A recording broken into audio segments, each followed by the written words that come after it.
দেব, এটা বলে তিনি আমাকে থামিয়ে দিতেন। ওই জিনিসগুলো খাওয়ার কয়েকদিন পরেই আমি প্রচুর খিটখিটে হয়ে যেতে থাকি। প্রায় প্রতিদিন সন্ধ্যায় আমার মাথা ব্যথা শুরু হতো। বিয়ের আগে ঠিক যেমনটা হতো, কথায় কথায় আমি স্বামীর সাথে ঝগড়া করতে থাকি। এরকমটা অনেক দিন চলে।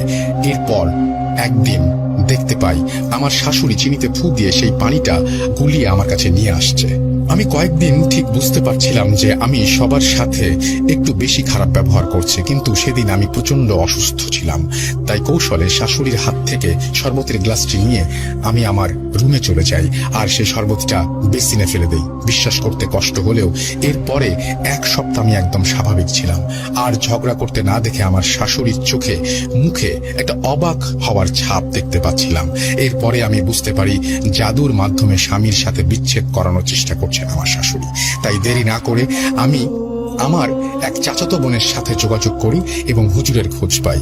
আমি কয়দিন শাশুড়ির কথা মতো চলি এবং ইচ্ছা করে আমার স্বামীর সাথে ঝগড়ার অভিনয় করি, কারণ বাড়ির বাইরে যাওয়ার জন্য খুব দরকার হয়ে পড়েছিল সেটির। কোনোভাবে শাশুড়িকে খুশি করে আমি বাড়ি থেকে বেরিয়ে আমার চাচাতো বোনের সাথে সেই হুজুরের কাছে যাই। আমাকে দেখে সাথে সাথেই হুজুর এক গ্লাস পানিতে কিছু একটা পরে ফু দিয়ে খেতে বলেন এবং মসজিদে এসে বসতে বলেন। পানিটা খেয়ে মনে হলো আমার ওপর থেকে অনেক বড় ভারী কোনো পাথর যেন সরে গিয়েছে। খুব হালকা বোধ করছিলাম। এরপর তিনি চোখ বন্ধ করে মনে মনে কিছু একটা পড়ে আমার সমস্যাগুলো বলতে শুরু করলেন।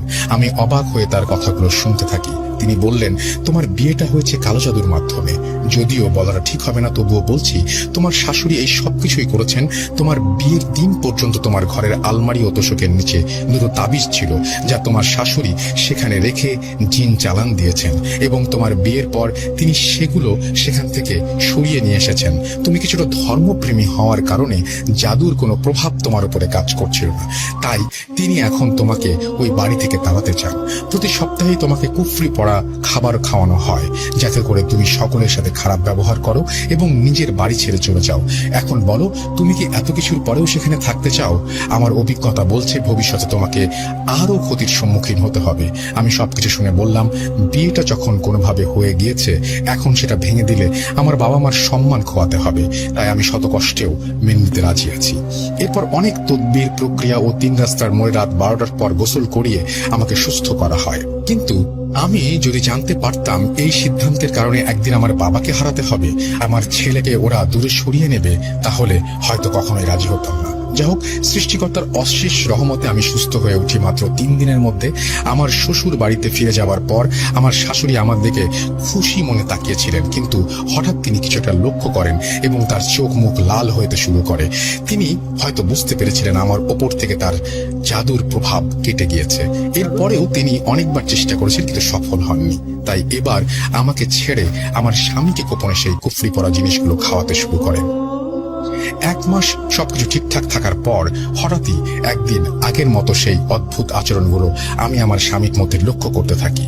একটা সময় সে আমার উপর হাত ওঠাতে শুরু করে, আর কদিন পরেই আমার বাবা আমাদের ব্যাপারটা সুরাহা করতে আসেন এবং শাশুড়ির আক্রোশের কারণে আমার বাবাকে এই দুনিয়ার মায়া ত্যাগ করে চলে যেতে হয়। এ তো গেল বিয়ের পর থেকে আমার স্বামী, সংসার, সম্মান ও আমার বাবাকে হারানোর ঘটনা। এবার আসি আমার বর্তমান সময়ের কথায়। আমার ছেলেকে ওই দিন ইটের ভাটায় আলোচনার পর প্রায় 3 মাস যাবৎ দেখতে পাইনি। কদিন পর ওর জন্মদিনের জন্য মনটাকে ধরে রাখতে পারছিলাম না।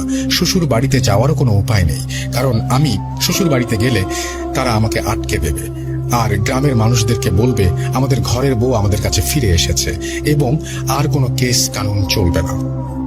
সব ঠিক হয়ে গেছে, কিন্তু এরকম হলে আমি কখনোই আমার ছেলেকে ফিরে পাবো না। তাই ছেলেকে ফিরে পাওয়ার জন্য যে মামলাটি আমি করেছিলাম সেটা চলমান রাখা প্রয়োজন ছিল। আল্লাহর রহমতে সামাজিক যোগাযোগ মাধ্যমে আমি একজন কবিরাজের খোঁজ পাই। আমি কয়েকবার কথা বলার পর তার হাবভাব দেখে ভেবেছিলাম তিনি ভণ্ড ও খারাপ উদ্দেশ্য নিয়ে আমার সাথে কথা বলছেন। পরে বুঝতে পারি তিনি ভালো। তাকে সব সমস্যার কথা বলার পর তিনি আমাকে বলেন 21 দিনের মধ্যে আমার কাছে আমার ছেলেকে তিনি ফিরিয়ে দেবেন। এই 21 দিন তার কথা মতো কাজ করতে হবে আমাকে। আমি রাজি হয়ে যাই। এরপর সপ্তাহে 3 দিন তিনি ভিডিও কলে আমাকে কিছু সূরা পড়ে ফু দিতেন। একটানা 20 মিনিট যাবৎ তিনি এটা করতেন। তখনও কয়েকবার আমার মনে সন্দেহ জেগেছে তার মনে খারাপ কোনো উদ্দেশ্য আছে কিনা। এভাবে 13 দিনের মাথায় আমি তাকে বলি, আগামী পরশু আমার ছেলের জন্মদিন, অনেক দিন আমি তাকে দেখি না, আপনি দয়া করে একটা ব্যবস্থা করে দিন। তিনি আমার সব সমস্যার কথা আগে থেকেই শুনেছেন। তিনি আমাকে বলেন কিছু চকলেট, একটা ডালিম ফুল বা একটা সাদা গোলাপ আনতে হবে। তিনি বললেন যে করেই হোক আগামীকাল সন্ধ্যার মধ্যেই তোমাকে এই দুটো ফুলের যে কোনো একটি ফুল জোগাড় করতে হবে, আর ফুল জোগাড় হয়ে গেলে বাড়ি ফিরে আমাকে ফোন করবে। যা হোক, ছেলের কাছে পাওয়ার জন্য এইটুকু কাজ কিছুই না। আমি সকালবেলা আমার সব কাজ শেষ করে বাজারে চলে যাই। সেখানে গিয়ে আমার ছেলের জন্য এক সেট জামা, প্যান্ট আর কিছু চকলেট কিনি। তারপরেই আমি ফুলের দোকানে যাই ডালিম আর সাদা গোলাপের খোঁজে। দুপুর থেকে সন্ধ্যার আগ মুহূর্ত পর্যন্ত খুঁজেও সে দুটো ফুল পাইনি। পরে একজন দোকানদার বললেন ডালিম ফুল সবসময় পাওয়া যায় না, যারা কবিরাজি করেন তারা একদিন আগে এসে অর্ডার দিয়ে যান, আর সাদা